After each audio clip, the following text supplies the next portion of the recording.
Well, the economy is absorbing a massive uncertainty shock as it digests the news around Silicon Valley Bank and whether these developments carry broader systemic risk, the possibility of confidence issues or bank runs, or even the elephant in the room. Was this the only development of its kind, or will there be more ahead?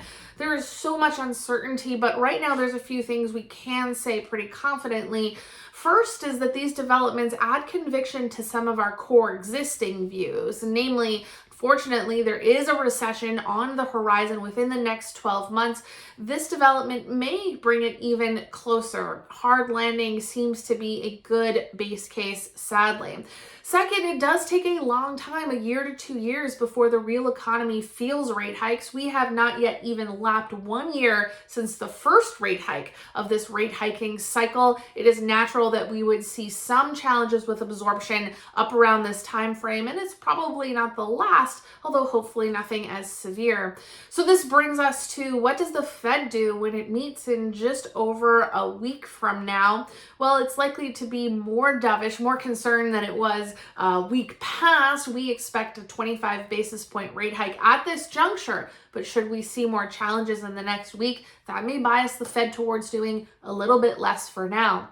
Perhaps the bigger question is, after the next meeting, how does the Fed proceed? The market has already stated, well, it expects the Fed to maybe hike one more time at most and that pause.